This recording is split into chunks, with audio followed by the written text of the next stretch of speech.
Hey everyone, I'm Ryan, you're watching 60 Cycle Hum, and today I'm going to compare two very budget-friendly semi-hollow electric guitars. On my right, I've got the Harley Benton HB35. On my left, the Firefly 338. You can see exactly what these guitars are trying to do. They're trying to do that Gibson 335 style thing going on here with various tweaks among them. So anyways, let's talk about the price first.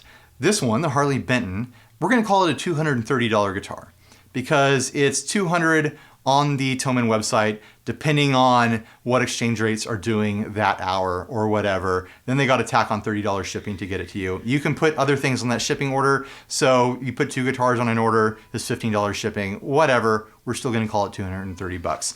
The Firefly, Amazon Prime in the States, 140 bucks. When I bought mine, it was 130. They had to raise the price 10 bucks. At least that's how I'm remembering it anyways. So anyways, like, I know this is technically like $90 more, but let's just consider these are in the same price point. I mean, anything under 250 bucks that is not just playable, but is also like a fun player, a giggable playing guitar is amazing. So both of these, in my opinion, pass that test and both live in the same price point, really. Also, you can get these pretty often. They usually have them in stock. These things sell out quick when they're on Amazon. Like, you got to be in a Facebook group where people tell you that these things are available for you to snatch them up, because otherwise they all sell out within a couple days to a week, and then people start flipping them on eBay for 200 bucks. Yes, that's what people are doing. It's crazy. So considering that people are buying these on eBay for 200 bucks, this is 230. I consider them kind of the same price point. Something I want to talk about before I get into hard comparing details and stats is that when I finally got these in the same room and we're swapping them back and forth and playing them, I could not believe how similar the necks felt. They felt so similar, I actually went out and bought a curve gauge. It does this sort of thing. I got this from Harbor Freight for like $6 or whatever. And I started measuring the neck from the nut down to the 12th fret, and it pretty much matches up identically.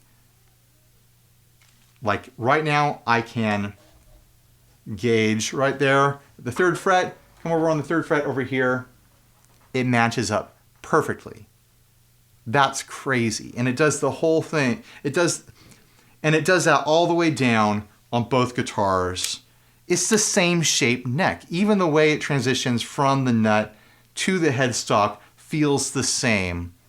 It's pretty incredible, which tells me either these two companies are using the exact same template that they got somewhere to make these neck shapes, or they're being produced in the same factory by the same people with the same equipment. I mean, there's a lot of other details once you get outside the neck here that is different between these guitars, but also details that are the same.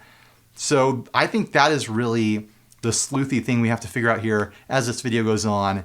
The debate is, are these guitars made by the same people? What's going on here? So anyways, let's start getting into some other specs. There is a different scale length on these two guitars. Not dramatically different, but the Firefly is a 25-inch scale. The Harley Benton is a 24 3/4 scale, a 1/4 inch difference. Big deal, who cares? The fretwork is very similar between these two guitars. And I don't mean like, oh wow, they've really hit the same level of high quality between them two. I mean, these are budget guitars. They both have the same kind of unpolished, gritty feel across all the frets. They didn't do, you know, any sort of high-end, high-quality polish on these frets. The way the frets are trimmed on the edge of the Harley Benton is a little bit smoother, but also a little bit kind of like the way they smoothed it looks a little bit sloppy and like it was done quickly. There's no smoothing on the edges of the Firefly frets, but they're both trimmed in a way where they're not sticking over, they're not sharp on the edges or anything like that. The fret wire feels the exact same weight, height, dimensions, whatever you want to call it. Kind of like this modern medium fret all the way across the fretboard. I honestly wouldn't be surprised if this fret wire came from the exact same source, the exact same weight, the exact same brand, whatever. They feel the same to me. There's just a little bit of difference between the trimming and the roundness on the edges. There are some Very similar details here. The binding seems to come from the same box. It's the exact same binding, this kind of 3 black lines, 3 white lines sort of binding, same color. It's the same binding. The nuts are different material, but something about the way they're cut reminds me of each other. The cut on the Harley Benton is smoothed out quite a bit more than the cut on the Firefly, but there's something about them that feels very familiar. Even the way both of them have a black painted headstock is very familiar. The way the nut transitions to the headstock feels very familiar. These guitars feel very familiar when you play them. It's kind of incredible. I even busted out my scale here, my shipping scale, because the weight felt very similar to me. Turns out this one is a tad bit lighter. It comes in just over 7 pounds, and this one comes in close to 7 3/4 pounds. I think it's like 7 pounds, 10 ounces or something like that. They're very similar guitars in a lot of ways. Quality control can be very different between these two guitars. There's a lot of aesthetic quality control that kind of went to the wayside with the Firefly. There is, you've got this beautiful gold sparkle top on here that I really appreciate, but whatever was spraying the back and sides of the neck got some of that gold glitter in there, and there's gold glitter floating throughout in not an intentional way. It's clearly like a dirty nozzle sort of situation. There's little bits where a buffer got too hot up here, or a sanding disc or something. There's also a little glob of extra paint up there. One of the fret dots on the side of the binding is faded on the Firefly. There's dog hair throughout the fretboard on the Firefly. These are issues that are just not on the Harley Benton. The inlays on the Firefly are hilarious in that there's just a deep, wide channel around each inlay with glue that's soaked in to the wood around it, and it just looks sloppy up close. You don't have any of those issues with the Harley Benton. There's a clear quality control difference between these two guitars. Also, the pickups in the Firefly are clearly and obviously over the top, kind of microphonic. I can sing through this. I'm sure I could get some sort of signal through this if I'm yelling at it with distortion and fuzz on and whatnot, but these are microphonic. They have a different quality to them, more low-end boom. These are tighter and brighter, so there's some differences in the pickups for sure. Hardware is fine on this as far as the bridge and the tailpiece goes. Tuners feel really cheap and jumpy. No tuning issues with this. Tuners are fine on the Harley Benton. You'd only need to change them if you have a personal preference, really. But it's pretty common for people to get the Firefly and swap out those tuners. Some people do like to swap out the bridge. There have been complaints of the bridge buzzing. I haven't had that issue. I have had the neck pickup buzz on me, where I'll be playing and I'm hearing a buzz, and I'll put my hand on the neck pickup and it silences the buzz because there's something about it, maybe the screw, or maybe the pickup cover being loose on the pickup, buzzing around. That might contribute to the microphonic nature of it. Pots, switches, jacks on this have been fine. No big deal. Going to this, like I said, the pickups are kind of tight and bright. They don't have the boom low end of the Firefly. I'll be playing these in a bit here and you can hear the differences. Single ply pickguard on here, triple ply on this. That doesn't matter to me. If it matters to you, whatever. If you're picking guitars based on the ply of the pickguard, most people are probably gonna take these pickguards off anyways, honestly. But whatever. All the hardware seems really solid on this. Actually, I've never encountered this exact stop bar before. It's flatter and squarer than any stop tail I've ever experienced on a guitar. So I don't know where they're getting this, but it's slightly different than other stop bars out there. Like I said, tuners are fine. All the inlay work is nice and clean compared to the Firefly. No big finishing issues in this guitar like on the Firefly. I think their finishing issues are completely appropriate for the price point. There is a little place on this guitar in the right light where you can see that someone over polished right on the edge here and bit into the finish a little bit, but it's like you've got to be in the right light to see it. Otherwise, you get this guitar with kind of a really gorgeous lemon flame on here. I'm a little bit smitten with the finish on both of these, which is going to make it tough for me come time to choose between which one to keep, because I definitely don't want to keep both of them. I only want to have one semi-hollow around here. It's not a normal guitar for me, and I don't need to have a ton of representations of them. A feature difference between the Harley Benton and the Firefly is that you do have coil cuts on both pickups to get a single coil sound, which is pretty unique for semi-hollow. You don't typically run into that on semi-hollow guitars. I'm sure people are gonna spam me in the comment section with other semi-hollows that do offer that, but it's not something that I've encountered very often at all. I actually can't think of another time I have encountered that. So anyways, now that I've told you everything about the details with these guitars and told you how similar the neck feels, and gone into detail with the price point, let's start playing stuff. That's what you guys really want, right? You want to hear me play guitar? Another difference, the jack's on the side of this one, it's on the top of that one. And you pair it up.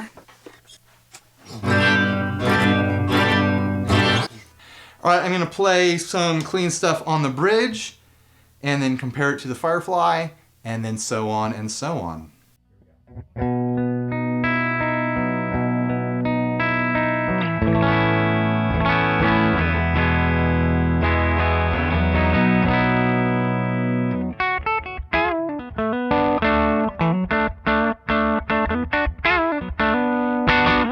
Let's check out the Firefly now. Okay.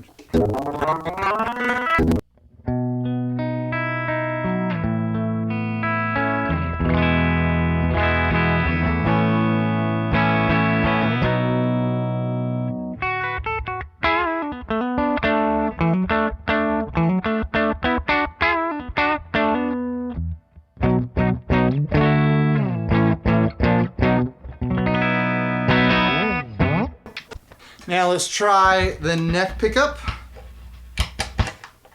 in the Harley Benton.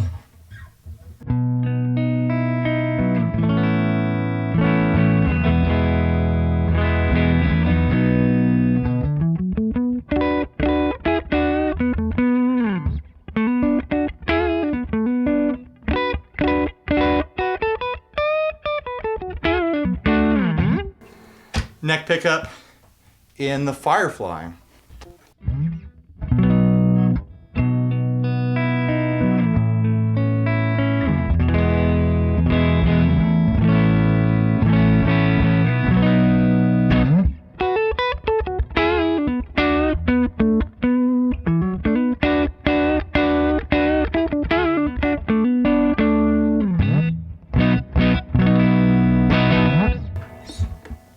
It's hard for me to tell here in room, but I'm sure once I'm in post, then there's going to be some clear differences.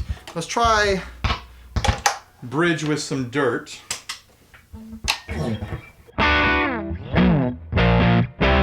of a light bit of distortion from a 250 style circuit.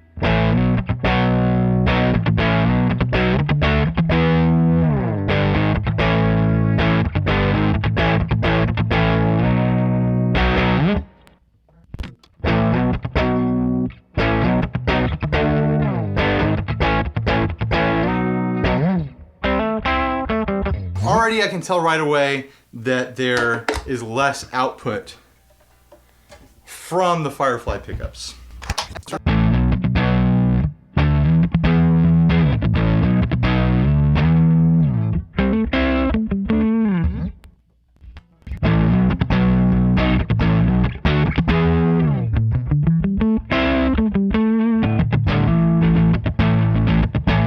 I have to admit, I like the character of the Firefly pickups, especially that neck. There's something about that kind of low output boom that's going on with it.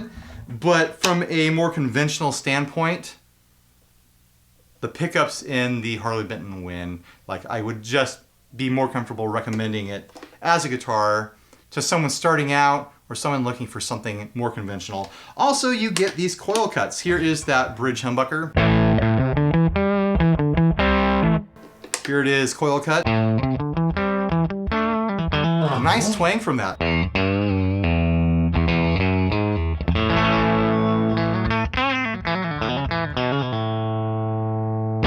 I mean, that's worth the price of admission right there. That was the bridge. Here is the neck with a humbucker. Coil cut.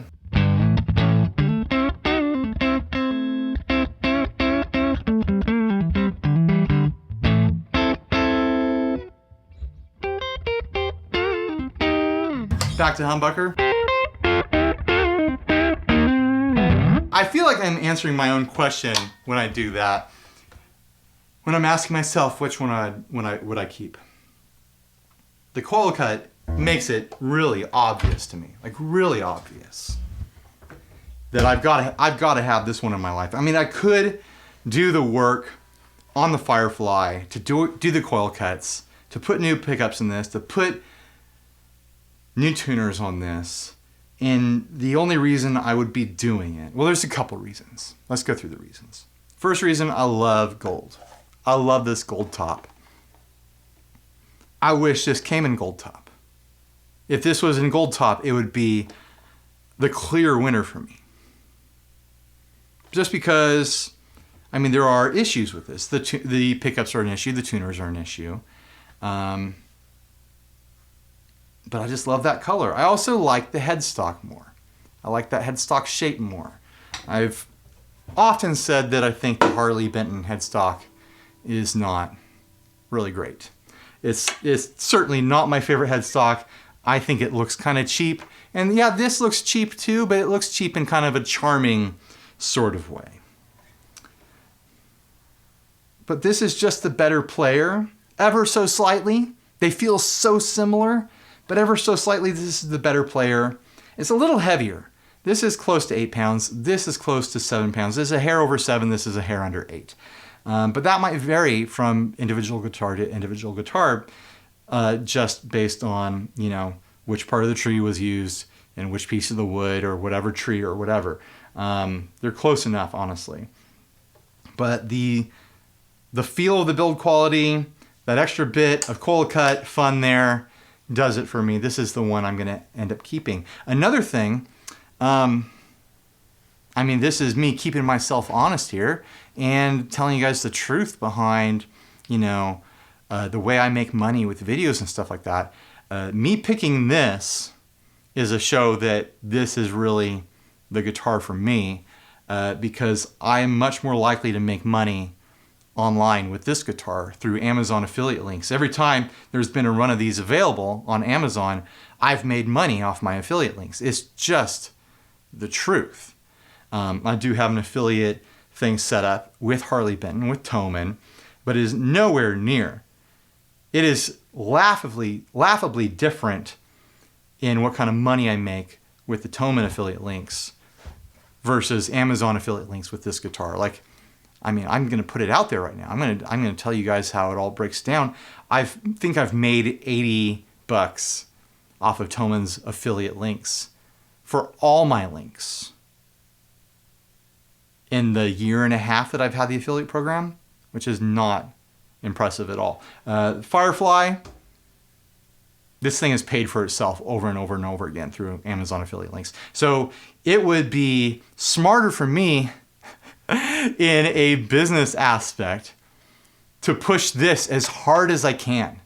Every time it becomes available, to just lie through my teeth and say, this is the best guitar, just buy as many of these, here's my link, because I'll make money every time. I could do the same thing with the double cut Firefly, that tele thin line style Firefly, that single cut Firefly I just gave away. I didn't think this run of guitars from Firefly was impressive at all. I didn't think this guitar holds up to this one at all. But if I wanted to make money, I could lie through my teeth and tell you that they're fantastic and go buy them. But I've got morals, I guess is the word. I also feel a responsibility to my audience, feel a responsibility to myself. I know this is a little bit long-winded, but yeah, as far as playability, as far as sound quality, as far as what feels best in my hand and to my ear, for the money, I'd have to push towards the Harley Benton. If you are someone who knows that you know that you're in love with this brand, that you love the look of it, you're like me, you like the gold top finish on here, you want a project starter, you don't mind swapping tuners, pickups, whatever, you want a project, I can't tell you not to buy this. Use my affiliate links. It is a fun guitar. For $140, it's a remarkable guitar. But it does have issues. And I've outlined those issues in other videos as well. So fight it out in the comments section. I'm sure everyone's got opinions on this, especially people who own one or both of these guitars. I'm sure there is variance from guitar to guitar at this price point, different quality control things going on. You might have gotten a stud or a dud in your order. Yeah, feel free to rant about that if you want. But anyways, thanks for watching. Please like, subscribe, dislike, leave me rude and nasty comments, support us on Patreon, blah, blah, blah, blah, blah. Buy a shirt down below, please. And stay grounded. Bye, everybody.